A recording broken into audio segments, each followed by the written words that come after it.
It's a Wednesday morning.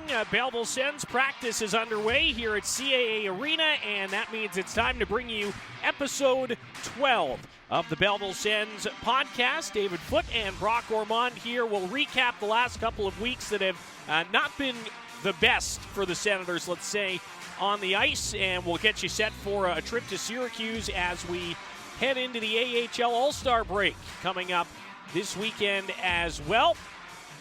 Plus, we'll get you set for Women in Hockey Night coming up in a couple of weeks, February 10th, here at CAA Arena. We'll chat with Hilary Wells, the registered massage therapist for the Belleville Sens, talk a little bit about her career and highlight one of the many women on our staff that helped the place run, and in Hill's case, helped the guys stay in tip-top shape and ready to perform and compete in the always difficult North Division.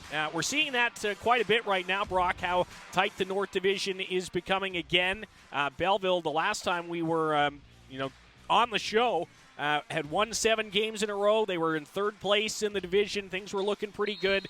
Since then, it hasn't been so great. 6 losses, just a point picked up over that span, albeit a gritty and well-deserved point coming from behind in Milwaukee to force overtime last weekend. But it's been the typical, I would say, flip-flop of the American Hockey League season that I think we're really starting to get used to. That's right, and battling through it is the key, and that's what they did against Milwaukee and against Grand Rapids, too, in the second game in particular when they were down 3-0, came back, jumped in a 4-3 lead, and then the Griffins took over again in the third. But the Sens are showing a lot of grit and a lot of fight, but as Dave Bell said post-game Saturday, it's just getting tiresome seeing, in his mind, seeing all the games where you have to come back in, and the Sens certainly gave a good fight against both Milwaukee and Grand Rapids.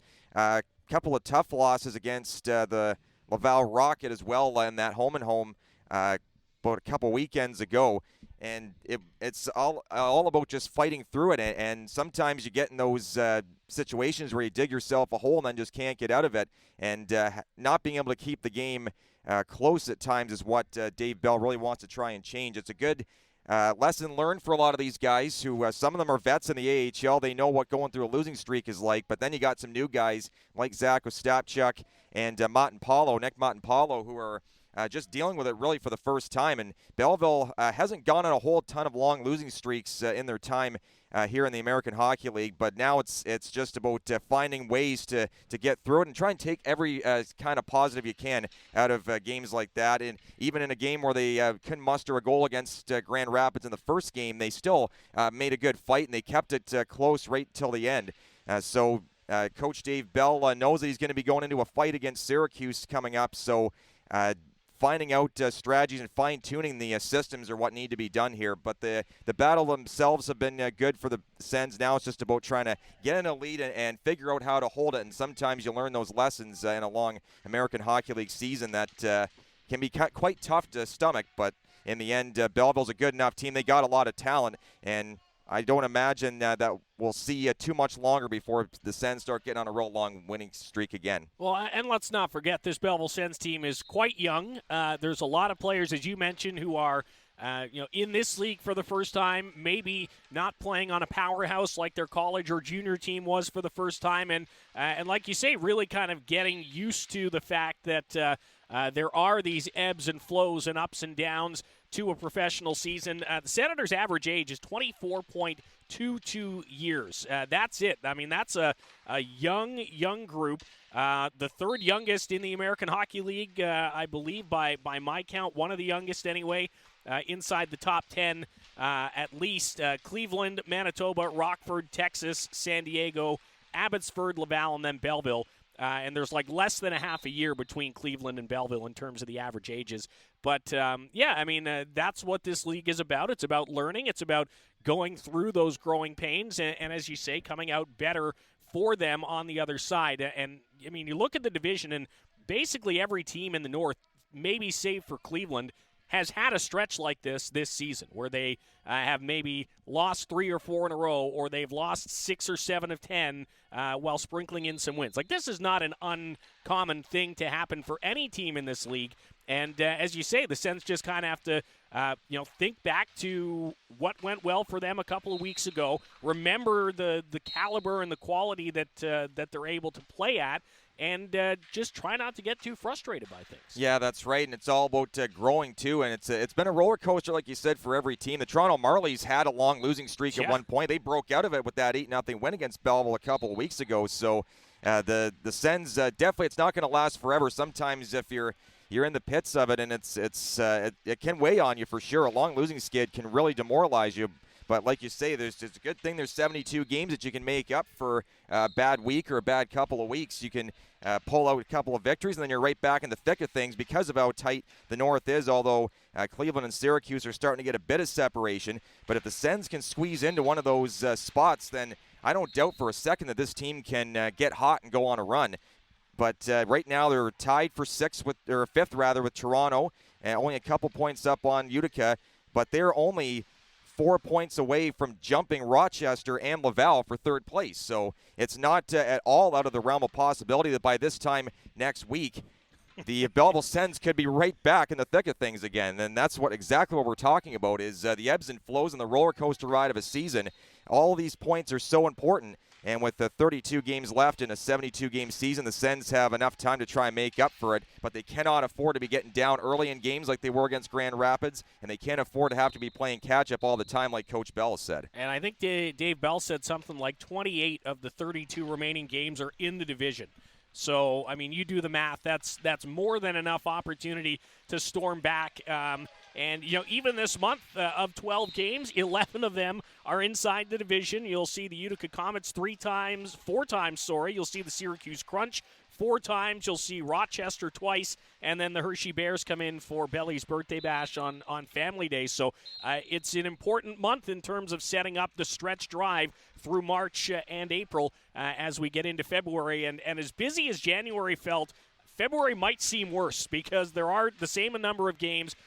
We're not on the road as much, but it is a shorter month, and these games are going to get pretty jam-packed together. I mean, that second last week of February, you're playing 4 times in 7 days, not counting the week before as well. So the grind is not going to stop, even though maybe the travel might get a little easier this month. Yeah, that's right. And all those road games in January with 3 home games, and Belleville won 2 of those 3, had a chance to win a third, so they did the right thing by racking up those points. But, that's when you can start to tell that, the road tends to wear on you at this time of year, and the Belleville Sens definitely felt that. But, again, on the ice, there's still a team that's gritty and hard to play against, but now it's just about taking advantage of the home gates they have. They got, like you say, 6 this month. They got 7 in March, too, which really helps, and then another 4 in April to round out the year. So the Sens have a lot of good opportunities to play in front of their home crowd and really rack up those key points because, like you say, they're all going to be divisional games, or most of them, and a lot of them are teams that are ahead of them, like Syracuse and Rochester. And the Laval Rocket in Toronto, of course, they'll play them a few more times. So they'll get to reignite the rivalries again and, again, bank some key points to try and secure top 4 position, at least, in the North Division. So 6 home games this month, mixed into those some really exciting promos and activations. And when we come back, we'll tee up some of those home games coming up this month.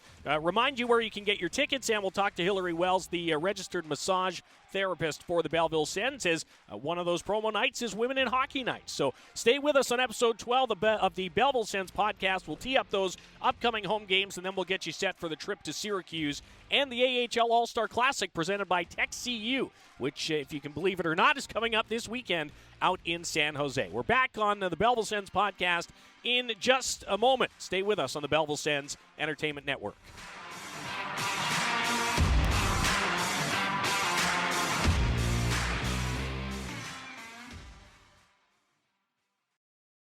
Big divisional games will make February huge. Let your Belleville Senators hear you cheer. Benny on the near half wall, back to Gannett, cross it goes, Sokolov shoots and scores! Friday, February 9th, 7 p.m. Your Sens play the Utica Comets, AHL affiliate of the New Jersey Devils, for Super Friday, with many football giveaways for the first 1,500 fans. More in 2024 with your Belleville Senators. See BellevilleSens.com. Go, Sens, go!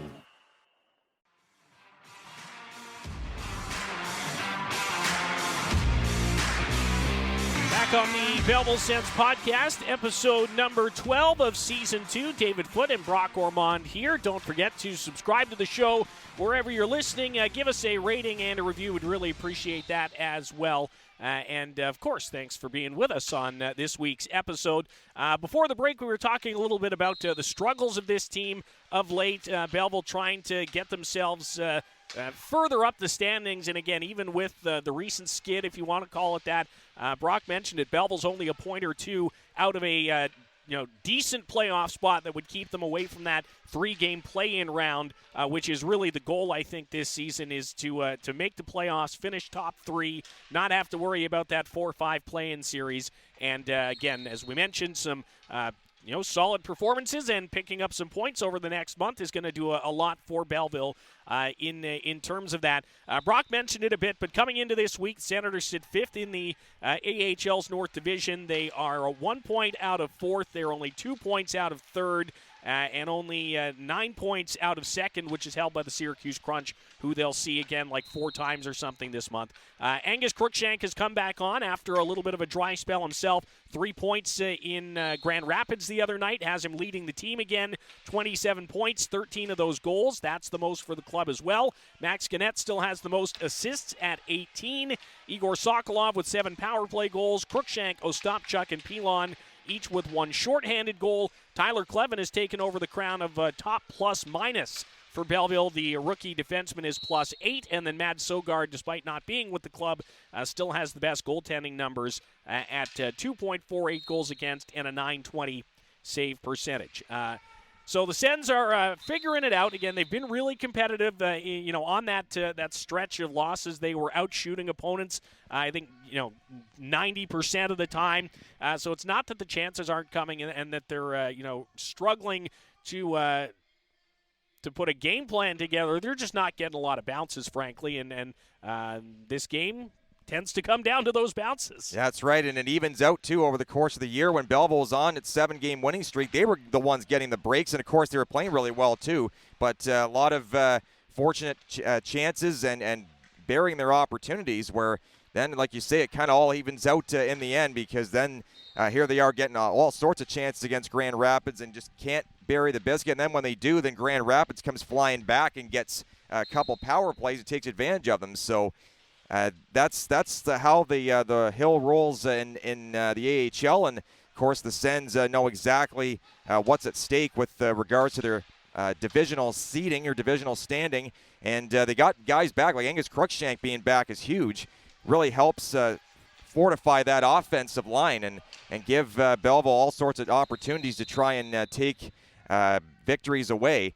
And Matt Highmore being on his run rate now really helps because of the fact that he had a big game, 3 points in one period, and that 1 second period against Grand Rapids. Like I say, balance is key, and of course Igor Sokolov, who was coming on for a bit, now it seems like he's kind of quieted down a bit as well, so they're going to need a lot from him against the Syracuse Crunch. Only 9 points separating them. Belleville can get 2 regulation wins this coming weekend. They're going to be 5 points away, and that is very manageable for this group to try and take down a Crunch team that's very well coached by Joel Bouchard and has probably one of the stingier defense in the league. Yeah, and again, more on the Syracuse Crunch coming up in a little bit as we get set for those 2 really important games out there in New York State. Before that, we want to talk a little bit about what's happening at home this month. It feels like we were not here at all in January, just the 3 home games. Back to 6 home games this month, so plenty of time to get to the rink and support this team and help them make that push up the standings. But among the home games, we've got a handful of really exciting promotional nights coming up, including our first home game back from this road trip, which is Friday, February 9th against the Utica Comets, AHL affiliate of the New Jersey Devils. It's Super Friday night. Of course, Super Bowl weekend is upon us, so we're going to celebrate with a mini foam football giveaway to the first 1,500 fans. Fans who wear their favorite sports jersey, football or otherwise, can stop by guest services and qualify for a door prize draw entry. Prizes including Belleville Sens team signed jersey, stick, hat signed by either a Belleville Sens player or someone from the NHL parent club in Ottawa. We'll have some tailgate food and things like that. So that's February 9th. And then February 10th is our Women in Hockey Night, an annual affair. And, of course, this year's, again, includes a pregame speakers panel for groups of 10 or more. So if you coach a women, girls hockey team or a boys hockey team, you want to learn more about, what it takes to rise to the ranks as a woman in pro sports and hockey in particular, you'll want to take part in our pre-game panel. Our panelists are pretty decorated. They include Belleville Sens Vice President of Business Operations, Brianne Matthews. Erin Crow will be here, and she is one of the top executives with the Ottawa Senators, Chief Operating Officer, Chief Financial Officer, and the Executive VP of Finance. Haley Moore, who's the Vice President of Operations for the American Hockey League, will be here. Jackie Gerald, who I know a lot of the locals are well aware of, who is now the Director of Fitness and Training for the NHL officiating crew, will be here. And then Hannah Bunton, who's a retired pro player from Belleville. She's currently coaching at a prep school in the Montreal area, so she'll be part of that panel as well. It's a really informative group that's going to be able to share a wealth of experiences as part of that pregame panel. Saturday, February 10th is the date. 5 to 6 p.m. is the time for the panel. If you have a group of 10 or more, your ticket package can include buffet dinner, plus the panel, plus your ticket to the game, and it's like $22. It's a really good deal. You can register for that panel at BellevilleSens.com. But, with the PWHL blowing up this year and obviously renewed focus on equality and gender neutrality and things like that, we're really looking forward to this year's event, and we got a really good panel lined up. Yeah, that's awesome, and nice to see Jackie Gerald here and Hannah Bunton back as well. Remember Hannah being a star at the St. Therese Catholic Secondary School Titans women's hockey team. Part of a group, St. T's was always stacked every single year, both boys and girls, really. But Hannah Bunton was always a standout, and it's great to have her back. And good to see that she's coaching, too, finding a second life after playing the game on the ice. Then Jackie as well, and of course all the other great guests that are coming along. That's the important part, is to let young girls know that they can strive to achieve more and be able to be a part of hockey, and no matter where they are, whether it's being an equipment manager, trainer, athletic therapist, scout, potentially even a GM or a head coach. There's a few assistant coaches now that are coming up the ranks in men's hockey as well, which is outstanding to see, and quite frankly long overdue. So it's really awesome to see that, and definitely gives young girls an opportunity from either, whether they're from the Quinte region or from elsewhere, an opportunity to understand that they can too play with the boys and be alongside men and have their voices heard and their opinions taken into account, which is outstanding, and it only bodes well for the future of the game. Yeah, and one of the big stars for us down in the dressing room is Hilary Wells, the registered massage therapist for the Belleville Sens. Has been around since day one with the Sens, and more recently this season coming into kind of a full-time role where she's traveling with the team and around every single day, helping these guys to stay loose and limber. And she was kind enough to take a few minutes when we were in Laval a couple of weeks ago to chat a bit about her experience in advance of Women in Hockey Night. So here's Belleville Sens registered massage therapist Hilary Wells, and then we'll continue on here with episode 12 of season 2 of the Belleville Sens podcast. How did you get into this? How did the passion, I suppose, for massage therapy come about? Honestly, I started out doing kin at Brock University, and I think a lot of kids think they're going to go into physio. It's very competitive, so I was like, okay, what are my other options here? Massage therapy popped in, and from Sutherland Chan, they came and did like a really nice demo at Brock. And I was like, oh, you know what? I think I could see myself doing that. It's very similar. So I ended up going to Sutherland Chan Massage School after that in Toronto, where I really fell in love with massage therapy, honestly. There's so much you can kind of dig into and get your hands into. In terms literally. Yeah, quite literally. Like in terms of like orthopedic assessment, soft tissue work, various forms of stretch, just everything dynamic to do with the human body, plus movement and rehab and exercises, Therex. So all that good stuff that I loved was also part of massage, and I was like, okay, this is exactly where I belong. And then I just started my career off in Toronto and worked at as many different various clinics as I could, sports med clinics, physio clinics, regular massage clinics, volunteered my time with a lot of marathon runners and a lot of events just to try and figure out like where I belonged. And then it wasn't until like our last few years in Toronto, we moved to Belleville, and I sent the team an email and I was like, hey, do you guys have an RMT? Do you want one? And it was at a good time, because they had been looking for one at the time, or were about to. So we did a little trial version that year, and that's why I came in halfway through the year. And their AT, Belf, and I just got along so well, and I've been on the team ever since. So I'm very grateful for that opportunity. Yeah. What does a registered massage therapist do? I mean, maybe what's the difference between what you do and what somebody might, a treatment somebody might go get at a spa or something like that? Because this is not so much about relaxation as it is. Yeah. I would say it's a little bit more orthopedic. It's a little more intentional. It's a lot to do with human movement, human function, whereas when you go to a spa, it's more of a relaxed and passive atmosphere, and I think the spa is also very important, but this is a whole different style of treatments. Yeah. It's a little more active and dynamic and intentional, I would say. Yeah. Intent. We're chatting with Belleville Sens RMT Hilary Wells about her career and balancing life and hockey. It's not an easy thing to do for any of the players, staff. And you're new on the road this year for the first time. How have you kind of found that experience? How much different has it been for you compared to what you've been used to the last 6 or 7 years? My career has always been such a balance of working various jobs. You know, I've dipped my toes into teaching, clinic ownership. So streamlining into the team was such a neat transition for me, because I got to wholly focus on the team, which was amazing. Traveling has been such an adjustment at the start, but I love being on the road and being a part of the camaraderie and just feeling the vibes of the team. Honestly, it's a neat experience. It's obviously a grind, but it doesn't feel like a grind when everybody's going through it with you. And I think I love the team environment. I'm really happy I landed here. Yeah, absolutely. And how do you kind of balance the team environment and the hockey stuff with that private practice, if you will, the stuff you're doing outside of this arena, so to speak? Oh man, at first, it was a little bit harder. Once you learn how to set those boundaries, though, and just say, okay, you know what, I need more time at home. I need to spend time with my husband and my dog. And luckily, clients are really understanding of that. So I think having that good relationship with your client base is so important. And yeah, just setting those boundaries and making both work, I think, is kind of the best way to go about it. Just got to find that balance.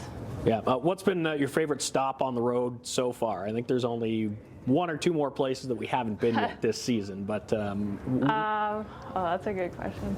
Honestly, the one night in Utica where we stayed up and we did darts and pool, that was great. Just a nice old good fashioned team bonding. So I like that. That was good. Yeah, Utica's a pretty underrated stop. Maybe there's some good spots in Utica. It's quite the little town. Is it ever? Is it ever? What are kind of your goals, I guess, moving forward? I mean, you're full time with the hockey club right now. Yeah. What does the path from here look like for you? Oh, what a phenomenal question. It's a hard one to answer, though. I've never really known.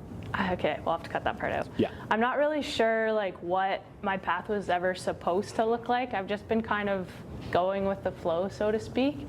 I always wanted to work in sports. Never had I envisioned getting into pro sports. That's just been a bonus for me, and I freaking love it. So I'm hoping to just push the RMT dial a little bit more in pro sports, and hopefully in the AHL a bit. I think we have a big piece to play, and I'm really excited to be a part of that. Yeah, it's not uncommon to see women in your position now in pro sports. It's commonplace, as I say. What advice would you maybe give to just any young person who's trying to get into this and maybe follow the path and have a similar career for themselves? Yes. I think your superpower is your authenticity. Be authentic always. Always find purpose in your craft. Be intentional with it. That's where the passion is. And work outside the lines. You're not just an RMT. You're a lot more. You're capable of a lot more. So always be working outside the box and don't contain yourself. So there's Belleville Sens registered massage therapist Hilary Wells, what an impact, what a difference she makes.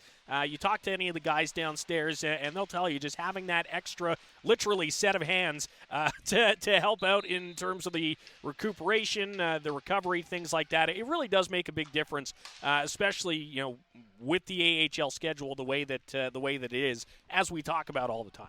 Absolutely, and what a great interview that was. Hilary Wells, very thoughtful in her answers for sure, and definitely knows what her passion is. And it seems like the Sens have really taken to her in terms of getting her opportunities and being in Belleville and getting the chances she has with a pro sports team. Like she said, it was just a bonus, and it was unbelievable to have her, like you say, as an extra set of hands. And it seems like the players have really appreciated that down in the tunnel and in the rooms after, because it really helps keep them healthy and keeps them fit for the next games ahead.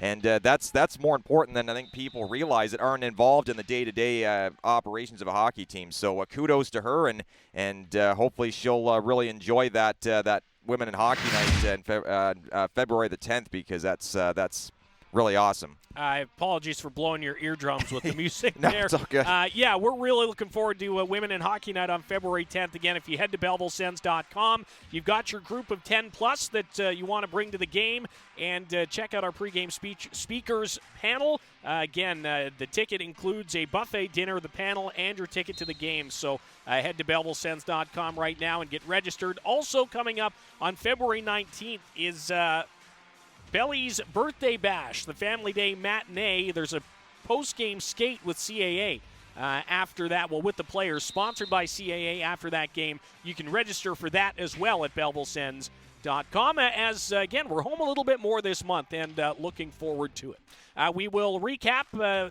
the week to come as the Sens get set to head to Syracuse to finish off this 5-game road swing this weekend. When we come back, episode 12, season 2 of the Belleville Sens podcast continues.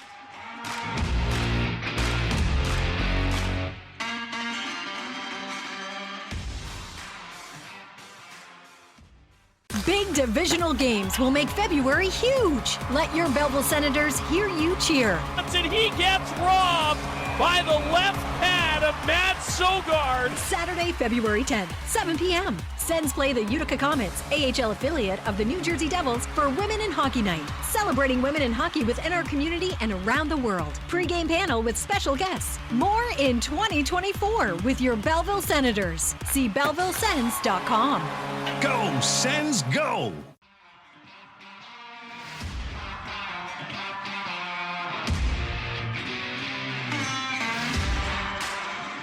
Into our final segment of Season 2, Episode 12 of the Belleville Sens podcast. Again, find us wherever you get your pods, and to subscribe to the show so you don't miss an episode. When the schedule gets clunky and there's a lot of travel, we tend to miss an episode here or there. So make sure you subscribe so you don't miss one.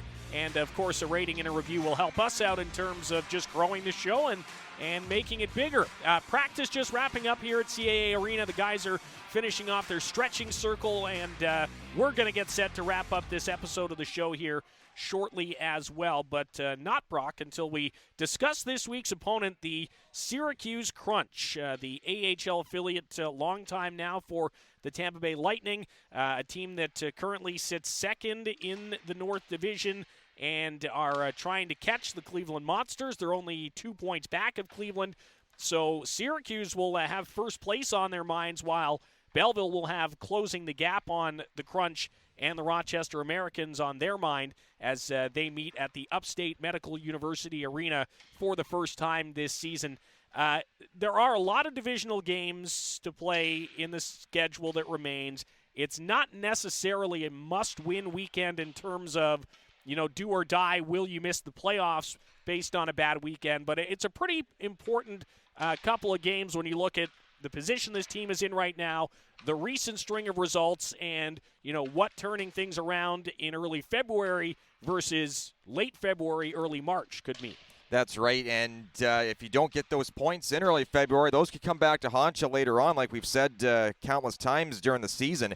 And Syracuse is a good defensive team, like I mentioned. 109 goals allowed, which is the fewest in the North Division, which is pretty impressive. And, of course, it all goes down to Joel Bouchard being a former defenseman himself and the key attention to detail of his group, with the likes of Jack Thompson, who's a top prospect of the Tampa Bay Lightning, Philippe Myers, also Sean Day, who has been highly touted his whole career. He's back with the Crunch again. And a guy that we know fairly well, David Declan Carlisle, former Wellington Duke, and also went to Merrimack College and played with another former Duke, Zach Ewens, who got brief time with Charlotte in the AHL, but has spent most of his time with Florida in the ECHL. So, and Zach Massicott, too, a former Belleville Sens. So nice to see that kind of depth of talent on the blue line, and that's really helped protect the goaltenders, who are pretty darn good in their own right.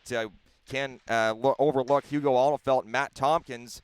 Tompkins suited up in the 2022 Olympics with Team Canada, so really nice to see all that effort come to fruition for him. But they got a couple of top 40 scorers, and they got balanced up and down the lineup. But it's the strong defensive system that the Syracuse Crunch have employed this whole year that's really been the catalyst to their second-place spot right now. Former Belleville Senator Joe Carroll on their roster right now as well, the former Ottawa 67.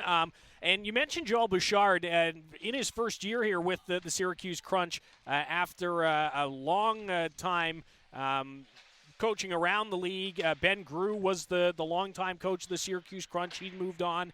And Joel Bouchard, who our fans would remember him most from his time with Laval. He was the first coach with the Laval Rocket, had them for a handful of seasons, went out to San Diego, I think, for a season or two, and now finds himself back in the North Division. He's an intense guy. He's serious. He's disciplined. As you mentioned, he's detailed, and his structure is tough to break. So I think the familiarity that Dave Bell and the Sens coaching staff has with Joel Bouchard might help moving into the weekend, but it's going to be a little bit of a different style of play than maybe what we're used to seeing from the Crunch in the Ben Grew days. That's right. Belleville's gotten a victory against Syracuse this season. Came back early November, so it's been a while. It feels like it's been a while since Belleville's played Syracuse, but it should be a good, intense battle because these two teams are hungry for points in the North Division, and it's been so difficult to get them head-to-head, and they're going to need, Belleville in particular, will need to take advantage of racking these points up now so that they can feel pretty good about themselves and not have to battle back in those same divisional games down the stretch drive in March and then into early and mid-April. So, but yeah, Benoit Grew is a great coach for Syracuse. It kept them always contending, and Joel Bouchard looking to do the same. And so far, as he's passed with flying colors, sitting second in the North, and they could be a few wins away from getting into number one and then having to avoid any of those first-round wildcard type of series. And, again, both games in Syracuse this weekend, 7 o'clock puck drops will be on the air from the Upstate Medical University Arena at 6:50 on Friday and Saturday as the Sens take on the Syracuse Crunch. And then after that, Angus Crookshank hops on a plane to San Jose. Garrett Harvey and Alex Smith will be joining him to bring all of the great feature content back to you from the AHL All-Star Classic presented by TechCU out in San Jose. Max Gannett's not going to go now. He's been injured this week and unfortunately won't be able to attend. So it'll just be Angus Crookshank representing the Belleville Sens. But big moment for him to be able to get that opportunity. We're really looking forward to seeing what kind of skills he puts on display in the Sunday night skills competition. And then, of course, the All-Star Classic presented by TechCU itself on Monday, where the divisions team up to play a 3-on-3 tournament. And I really like the format. I like seeing, especially because we talk about how good the North Division is, I like seeing all of these rivals from the North Division team up together to take on the rest of the league. And they usually put up a pretty solid fight as well because their talent is deep all through the league, but especially here in the North. Yeah, that's right. And the North Division's always been competitive too, which is awesome. And Angus Crookshank, of course, is very well deserved for it, like we said, leading the Sens in scoring right now, jumping back in, and he's been fairly consistent. At times at the start, maybe he was kicking himself a little bit, trying maybe a smidge too hard, gripping the stick a little too tight to try and get points, but now he's on a roll, and he's gotten into a groove and doing exceptionally well. Got his stint in the NHL, made his debut, scored his first goal, got all that out of the way, and he loved playing for Jacques Martin too. He said it to you when he first came back, but it's all the lessons he learned and all the impartments of knowledge that he has been delivered by Dave Bell that has really helped him get to where he is. And the AHL All-Star game is a great step for number 9, and really big congrats to Angus, one of the best characters on the team, and certainly the type of guy that you love seeing have success. And maybe the last piece of big news for the Belleville Sens this week, because there were no transactions, believe it or not, over the calendar week, if you will, and in the 2 weeks since our last show. I think the only move was bringing Taryn Fizer back up from the Allen Americans. But the big news this week is that Oscar Pettersson has joined the Belleville Sens from Rögle of Sweden, and 19 years old, young kid. Obviously the expectations will be tempered on him based on the fact he wasn't playing a whole lot over in Sweden. But they wanted to bring him to North America, partially because he wasn't getting a lot of ice time, partially because the Senators could use some forward help with guys like Cole Reinhardt and Phil Daou and Roby Arveni all out injured right now. Graham McPhee has been trying to work his way back as well. So there are bottom 6 minutes available for a young player like this, and to me, this is the ideal time to bring him over. A few of us in the office were chatting about things where, usually like Levi Merlainen, for example, came over with like 4 or 5 games left at the end of last season, gets a little bit of a taste, gets his feet wet, but doesn't really have a chance to settle in and make an impact. That won't be the case for young Oscar Pettersson, who's now here for the remainder of the season, 2.5 months of time to do that, to learn what the AHL is about, and perhaps give himself a leg up next year when camp rolls around. Yeah, that'll be a fun thing to see Oscar Pettersson getting his opportunity, and he's been fairly hyped, I would say, from the Ottawa Senators fans and organization. He's young, like you say, 19 years of age, comes from Sweden, Rögle BK, and he's here now, and we'll see what Dave Bell decides to do with him. He probably will fit into a top 9 position, but he's probably going to have to build himself up as it goes, because not being used to the North American game and trying to get used to maybe a little more physical play, I would say, here than as opposed to Sweden. But certainly a well-deserved promotion for him, if you will, to get here and be closer to the parent club. And that's the thing that the Sens really wanted, was to have him in Belleville and allow Ottawa an easier gander at him, just a couple of hours down the road, to come and see him for their scouts and management staff, Steve Staios and company. So that's part of the reason why he was brought here, and it seems like he'll be a good fit for this team. But looking forward to really seeing him play and see how he shakes down. And he starts, I would imagine he gets into the lineup right away on Friday against Syracuse. Yeah, we'll have to stay tuned to find out. Again, the Senators taking on the Syracuse Crunch this weekend. Just quickly to finish the thought on Pettersson, 3rd-round pick to Ottawa in 2022, 72nd overall, 19 as of the recording of this show, but on Feb 4, he turns 20. So he may be older, depending on when you're listening to this. Has basically been with one organization his whole youth and early pro career in Rögle, as we mentioned, out in Sweden, and now here he is poised to make his North American professional debut potentially this weekend. He's also played for Sweden at basically every level: World Junior silver medalist, a J20 Finnish League title, a gold at the U18. So a decorated player, a young player with lots to learn, but the Sens will look to get him up to speed as quickly as possible. Again, potentially starting this weekend in Syracuse. One more reminder that both games this weekend start at 6:50 on the Belleville Sens Entertainment Network and AHL TV. And if you're looking to take in the AHL All-Star Classic, TSN will have coverage of both the skills competition and the All-Star Classic presented by TechCU coming up on Sunday and Monday this week from San Jose. I believe it's all afternoon starts because of the time zones, but you can check your local listings to make sure you don't miss any All-Star action. You excited to get back to CAA Arena this month, Brock? I feel like I've barely seen you and Tim for the last 6 weeks. Absolutely. Yeah, I was going to say it feels like it's been a while, but I'm absolutely excited to see what the Belleville Sens can do. And like I said, this is a group that's got a lot of talent and a lot of supreme offensive talent. And definitely part of it's going to be seeing Pedersen get in and get acclimated to the American Hockey League and the North American game as a whole. And seeing what Belleville can do to try and bump the slump a little and get back to winning key games against these North Division opponents.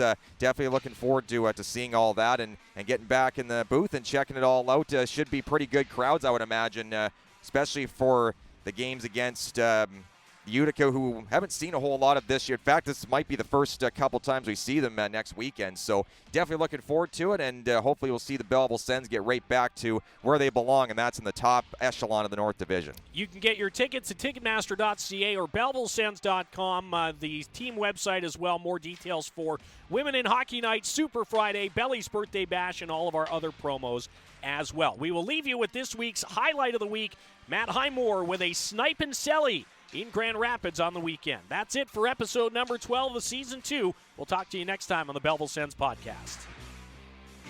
Cruikshank stops on the far side, feeds it in the middle. Highmore with a shot. He scores! Third point of the night, third point of the period for Matt Highmore, and we're all square with 2:35 left in the second.